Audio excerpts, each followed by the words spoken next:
On any given day, hundreds of inmates are moved from the Dallas County Jail to the courthouse and then back.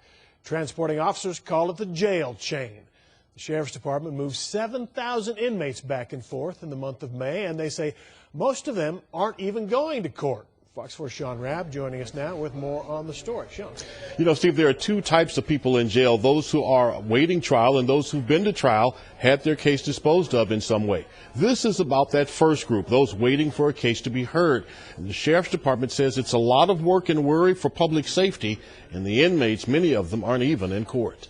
Sheriff's deputies transport between 350 and 400 inmates from the jail to the courthouse every day. Only about 25 to 30% of those are actually having some type of court hearing, either a trial by judge, a plea, a jury trial. Captain Mark Howard says the rest are doing things that should be done in jail, visiting with defense attorneys, meeting with probation, or even seeing the jail psychologist. And every inmate that gets pulled and brought to the court desk, that's a risk. That's an escape risk, that's an incident risk, that's somebody that has to be searched, that's somebody that has the ability to bring back contraband. The judge is in charge of the coordinator, the judge is in charge of defense attorney, the judge is in charge of the state, the prosecutor, the judge is in charge of probation, the judge. Judges decide the inmates to be brought to the courts.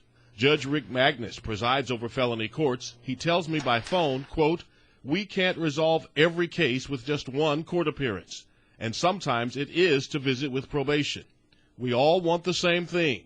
We want to get them out of jail as soon as possible while maintaining public safety." Which is exactly why I want to address the jail chain problem. Judge-elect Tammy Kemp, an assistant DA who ran for judge and won, told commissioners judges have a duty to make sure people waiting get a quick date in court.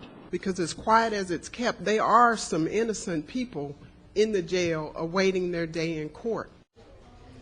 Well, long-time problem, not an easy fix because of really how the system's set up, Steve. And some courts apparently have a worse track record than others in terms of how many inmates they're putting on the chain every day, but cases aren't being disposed. So commissioners are going to study that to see which judges may be the greatest offenders of filling up that chain.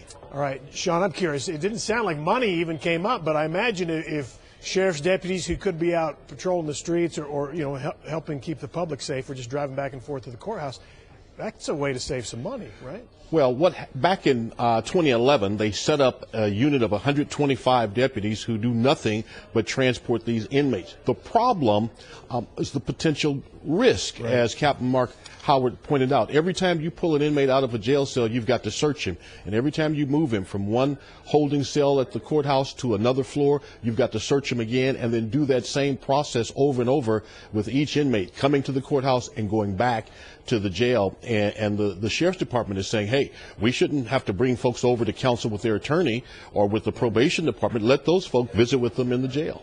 Okay, Sean, thank you. All right.